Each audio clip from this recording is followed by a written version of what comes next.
সকাল সকাল ঘুম থেকে উঠেই সেজেগুজে যখন মেট্রো করে বেরিয়ে পড়ি এক নতুন গন্তব্যের উদ্দেশ্যে, তাও যদি জায়গাটা হয় শহরের কোলাহল থেকে দূরে গিয়ে সবুজে মোড়া একটি পরিবেশ, তাহলে দিনটা কেমন হয় বলো তো। তেমনই এক সকালে মেট্রো আর ট্রেন চেঞ্জ করে ফ্রাইড রাইস, চিলি চিকেন আর কফি খেতে খেতে পৌঁছে গেলাম বোলপুর, শান্তিনিকেতন ভ্রমণের নতুন অভিজ্ঞতা সঞ্চয় করতে। ট্রেন থেকে নেমেই টোটো ধরে আমরা পৌঁছে গেলাম মাটির বাড়ির সুন্দর কটেজে। শান্তিনিকেতনে ভ্রমণের যাত্রাপথ শুরু হতেই বুঝেছিলাম এই জায়গাটি ছিল শান্ত, সবুজ পরিবেশ, লাল মাটির পথ এবং স্থানীয় হস্তশিল্প ও লোকসঙ্গীতের সান্নিধ্যে গড়ে ওঠা একটি স্থান। শান্তিনিকেতন শহরটি তার শান্ত ও মনোরম পরিবেশের জন্য বিখ্যাত। এখানে এলে মন এক অন্যরকম শান্তি ও প্রশান্তিতে ভরে ওঠে। এখানকার প্রকৃতি যেমন সুন্দর তেমনই শান্ত। শান্তিনিকেতন হলো শিল্প ও সংস্কৃতির এক বিশাল কেন্দ্র। এখানকার বিশ্বভারতী বিশ্ববিদ্যালয় ও তার চারপাশের এলাকা শিল্পকলা, সাহিত্য, সঙ্গীত ও নাটকের এক অপূর্ব পরিবেশ তৈরি করে। এখানকার স্থানীয় হস্তশিল্প, লোকসঙ্গীত এবং লোকনৃত্য পর্যটকদের বিশেষভাবে আকর্ষণ করে থাকে। কিছুদিনের জন্য শহরের জ্যাম জট, ভিড় ভাট্টা, কোলাহল থেকে দূরে থাকতে শান্তিনিকেতন একটি আদর্শপূর্ণ জায়গা। এই ভ্রমণ আমার অভিজ্ঞতা স্মৃতিতে এক বিশেষ স্থান অধিকার করেছে, যেখানে শান্তিনিকেতনের নিজস্ব শান্ত পরিবেশ যা আমার মনকে ছুঁয়ে গেছে। প্রথমেই এসে আমরা আমাদের কটেজের চারপাশটা ঘুরে দেখি। রোদ ঝলমলে নীল আকাশ, বিভিন্ন ধরনের ফুলের গাছ, মাটির বাড়ি, তারপর আবার চারদিকটা সবুজে ভরা। কে এরকম শান্ত পরিবেশ চায় না বলতো? আমার তো এরকম সবুজের মাঝে থাকতে ভীষণ ভালো লাগে। চারপাশটা ঘুরে ফিরে একটু ফ্রেশ হয়ে দুপুরবেলা আমরা বাঙালিয়ানার লাঞ্চ কমপ্লিট করে আবার রেডি হয়ে বেরিয়ে পড়ি আমরা যেখানে ছিলাম তার চারপাশটা ঘুরে দেখবার জন্য। দুদিকে সবুজ ধানক্ষেত দেখতে দেখতে মাঝে পিচের রাস্তা দিয়ে হেঁটে চলে যাই কঙ্কালীতলা মন্দির দর্শন করবার জন্য।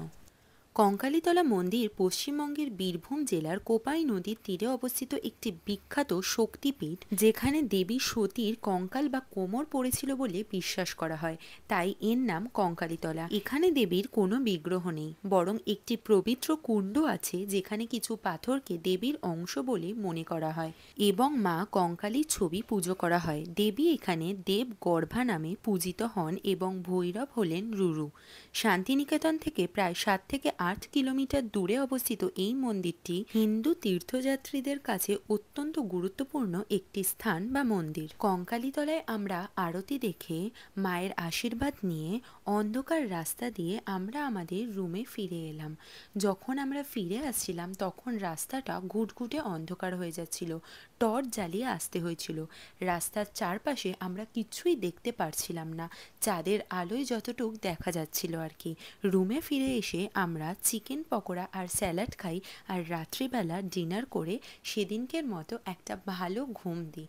ঘুম থেকে ওঠার পর সকালবেলা আমাদের শান্তিনিকেতনের চারপাশটা ঘুরতে যাওয়ার কথা ছিল, কিন্তু ঘুম থেকে উঠেই দেখি ঝমঝম করে বৃষ্টি পড়ছে। বৃষ্টি থামতে না থামতেই টোটো করে আমরা বেরিয়ে পড়ি বিশ্বভারতীর চারপাশটা ঘুরে দেখবার জন্য। প্রথমেই যেটা দেখি সেটা হচ্ছে ছাতিমতলা। ছাতিমতলা জায়গাটার আবার একটা ইতিহাস আছে। শান্তিনিকেতনের প্রাণকেন্দ্র ছাতিমতলার ইতিহাস মহর্ষি দেবেন্দ্রনাথ ঠাকুর ও রবীন্দ্রনাথ ঠাকুরের স্মৃতি বিরচিত। এখানে দেবেন্দ্রনাথ ঠাকুর বিশ্রাম নিতেন এবং রবীন্দ্রনাথ ঠাকুর এখানে উপাসনা গৃহ প্রতিষ্ঠা করেন। দেবেন্দ্রনাথ ঠাকুর এই স্থানটিকে ব্রাহ্ম বিদ্যালয় প্রতিষ্ঠার জন্য উৎসর্গ করেন এবং 1901 সালে রবীন্দ্রনাথ ঠাকুর এখানে একটি পাঠভবন শুরু করেন, যা শিক্ষা ও আধ্যাত্মিকতার কেন্দ্রবিন্দুতে পরিণত হয়। ছাতিমতলা রবীন্দ্রনাথ ঠাকুরের জীবনে এক গুরুত্বপূর্ণ অংশ, যেখানে তিনি ধ্যান করতেন, উপাসনা করতেন এবং শিক্ষাদান করতেন, যা বিশ্বভারতী বিশ্ববিদ্যালয়ের ভিত্তি স্থাপন করে থাকেন। ছাতিমতলা শান্তিনিকেতনের হৃদয়স্বরূপ, যেখানে শিক্ষা, সংস্কৃতি, শিল্প ও আধ্যাত্মিকতার মেলবন্ধন ঘটেছে, যা বিশ্বভারতীকে একটি অনন্য প্রতিষ্ঠান হিসাবে গড়ে তুলেছে। বিশ্বভারতী ও শান্তিনিকেতনের আরও কিছু সাইট সিন দেখে আমরা চলে গেলাম গেছিলাম বনবিথি হেসেল ঘরে, যেখানে বাঙালিয়ানা সেরা খাবার পাওয়া যায়। আর সবচেয়ে বড় কথা, এখানে সব খাবার কাঁসার থালা বাসনেই দেওয়া হয়ে থাকে। আমরা আমাদের দুপুরের লাঞ্চ সেরে বেরিয়ে পড়লাম সোনাঝুরির হাট দেখতে। ওখানে গিয়ে আমি প্রচুর শপিং করেছিলাম। তারপর সেদিন রাতে রুমে এসে একটা ঘুম দিয়ে সকালবেলা প্রান্তিক স্টেশন থেকে ট্রেন ধরে আমরা কলকাতায় ফিরে আসি। আজকের ভ্লগটা এইটুকুনি, দেখা হচ্ছে পরের ভ্লগে। তোমরা সবাই ভালো থেকো, সুস্থ থেকো, টাটা।